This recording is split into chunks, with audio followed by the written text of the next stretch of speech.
پاکستان کی تاریخ میں ایک ایسا مجرم بھی تھا جس کو اس وقت کی عدالت نے ایک ایسی سزا سنائی کہ ساری دنیا حیران رہ گئی۔ عدالت نے فیصلہ سنایا کہ اس مجرم کے جسم کے ٹکڑے ٹکڑے کر کے اس کے گوشت کو تیزاب میں حل کیا جائے۔ اب آپ سوچ رہے ہوں گے عدالت ایسا فیصلہ کیوں سنائے گی؟ کیونکہ نارملی ہم دیکھتے ہیں کہ کبھی عدالتیں ایسے فیصلے نہیں سناتی۔ 27 دسمبر 1999 لاہور کے ایک پولیس اسٹیشن میں ایک لیٹر اور ایک پارسل موصول ہوا جس میں یہ اقرار کیا گیا تھا کہ اس شخص نے 100 بچوں کا قتل کیا ہے۔ جب پولیس نے وہ لیٹر پڑھا تو ان کو یقین ہی نہیں آیا کہ بھلا کوئی بندہ 100 بچوں کا قتل کر سکتا ہے۔ جی ہاں، اس بندے کا نام تھا جاوید اقبال۔ جاوید اقبال شکل سے کافی شریف دکھنے والا شخص تھا اور اس کے چہرے پر ہر وقت ایک اسمائل رہتی تھی۔ خیر، پولیس نے اس بات کو فضول کہہ کر ایکسپٹ نہیں کیا۔ جب پولیس نے اس کی بات ماننے سے انکار کیا تو اگلے دن اس نے وہ ڈائری روزنامہ نوائے وقت کے ایڈیٹر کو دے دی جس میں ساری تفصیلات درج تھی کہ اس نے کتنے بچے مارے، کب کب مارے اور کس کس ڈیٹ کو کون سا بچہ مارا، اور تمام کی تمام تفصیلات اس میں لکھی گئی تھی۔ اس نے اس لیٹر کے آخر میں یہ بھی لکھا تھا کہ اگر آپ کو میری باتوں پہ یقین نہیں آتا تو آپ جا کر میرے گھر میں چیک کر سکتے ہیں۔ لیکن یہاں سوال آتا ہے کہ آخر اس نے ایسا کیوں کیا؟ 100 معصوم بچوں کو کیوں مارا؟ یہ کہانی شروع ہوتی ہے اس واقعے سے تقریباً 1 سال پہلے۔ جاوید اقبال ایک امیر کاروباری فیملی سے تعلق رکھتا تھا۔ اس کا ذاتی کاروبار تھا اور اس کا لاہور میں ذاتی گھر بھی تھا جس میں وہ اکیلا رہتا تھا۔ ایک دن جاوید اقبال کو لاہور کی گلیوں میں ایک 12 سال کا بچہ ملا جس کا کوئی گھر بار نہیں تھا۔ وہ مانگ کر کھانا کھاتا تھا اور فٹ پاتھ پر ہی سو جاتا تھا۔ جاوید اقبال نے اس کو آفر کی کہ تم میرے گھر آ کر چھوٹے موٹے کام کرو، اس کے بدلے میں تمہیں کچھ پیسے دوں گا، رہائش کے لیے تم میرے گھر پہ رہ سکتے ہو اور تمہیں کھانا بھی دوں گا۔ وہ لڑکا فوراً مان گیا، اس کو اور چاہیے بھی کیا تھا۔ وہ لڑکا اس کے گھر چلا گیا۔ جاوید کے گھر چھوٹے موٹے کام کیا کرتا تھا اور سارا دن ٹی وی دیکھتا رہتا تھا کیونکہ جاوید نے اس کو فل آزادی دی ہوئی تھی، کوئی سختی نہیں کرتا تھا۔ لیکن جاوید کا پلان ہی کچھ اور تھا۔ مزید اور لڑکوں کی تلاش میں نکل گیا اور پورے شہر میں ایسے بچوں کو ڈھونڈتا تھا جس کا کوئی گھر بار نہیں ہوتا تھا۔ وہ ایسے غریب بچوں کو اپنا شکار بناتا تھا اور ان کو سیم ہی آفر کرتا تھا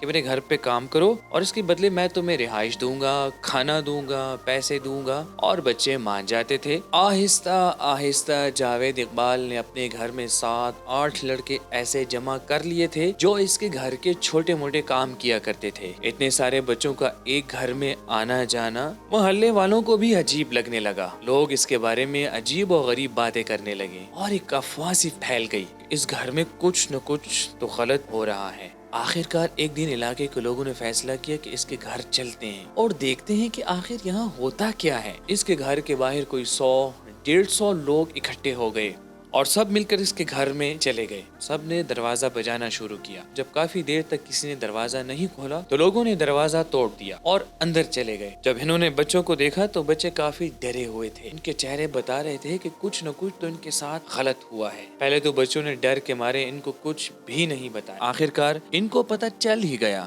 کہ ان بچوں کے ساتھ بہت زیادتی کرتا تھا۔ 10 سال کے بچوں کے ساتھ اب پورا محلہ جاوید اقبال کی تلاش میں نکل گیا اور جو لوگ پہلے سے ہی اس کے گھر میں موجود تھے انہوں نے جاوید اقبال کے گھر کی چیزوں کو توڑنا شروع کیا۔ بہت ڈھونڈنے کے بعد جب جاوید اقبال کا کچھ پتہ نہیں چلا تو انہوں نے کسی طرح ان کے والد کی دکان کا ایڈریس پتہ چلایا اور سارا ہجوم غصے میں اس کے والد کی دکان پر پہنچ گیا اور بنا کچھ سوچے سمجھے جاوید اقبال کے والد اور اس کے بھائی کو مارنا شروع کیا۔ پہلے تو انہوں نے بہت زیادہ مارا اور اس کے بعد ان کو پولیس اسٹیشن لے جا کر بند کروا دیا۔ حالانکہ جاوید اقبال نے والد کو اس بارے میں کچھ بھی نہیں بتایا تھا اور نہ ہی اس کا دور دور تک اس کیس سے کوئی لینا دینا تھا، لیکن پھر بھی اس کے والد نے پولیس کا ساتھ دیا اور کسی بہانے سے اس نے جاوید اقبال کو اپنے پاس بلا لیا اور پھر پولیس نے ادھر سے اس کو گرفتار کر لیا۔ یاد رہے کہ ابھی تک جاوید اقبال نے کسی ایک بچے کا بھی قتل نہیں کیا تھا۔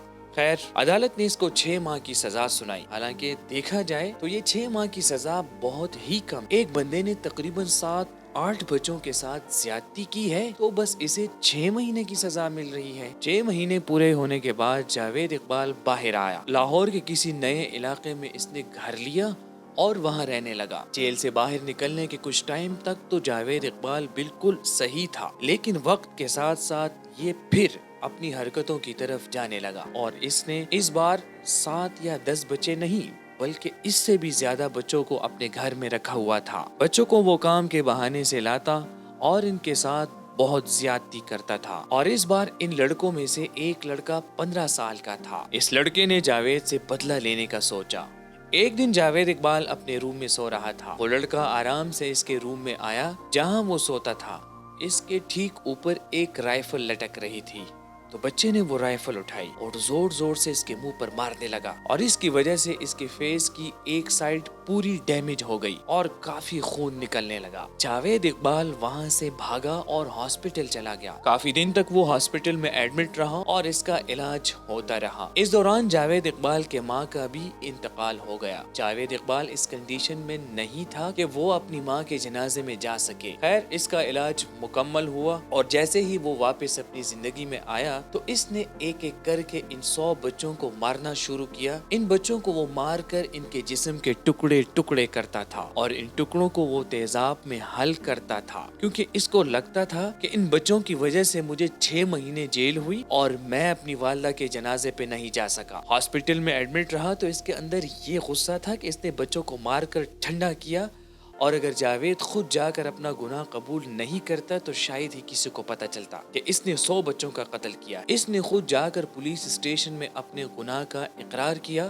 جب پولیس والوں نے اس کی بات ماننے سے انکار کیا تو اگلے دن اس نے وہ سیم خبر جا کر ایک اخبار کو بتائی، اور جیسے ہی اخبار میں یہ خبر چھپی تو پورے ملک میں غم و غصے کی فضا پیدا ہو گئی اور لوگ جاوید اقبال کو گرفتار کرنے کی مانگ کرنے لگے۔ پولیس پر پریشر آیا تو پورے لاہور کی پولیس جاوید اقبال کو ڈھونڈنے لگ گئی۔ جب پولیس اسے ڈھونڈ رہی تھی تو بجائے پولیس سے چھپنے کے اس نے خود جا کر سرنڈر کیا۔ اب پورا ملک جاوید اقبال کے کیس سے جڑ چکا تھا اور سب یہ مطالبہ کر رہے تھے کہ جاوید اقبال کو کڑی سے کڑی سزا دی جائے۔ آخر عدالت نے فیصلہ کیا کہ یہ جو بچوں کے ساتھ کیا کرتا تھا اس کو بھی سیم وہی سزا ملنی چاہیے۔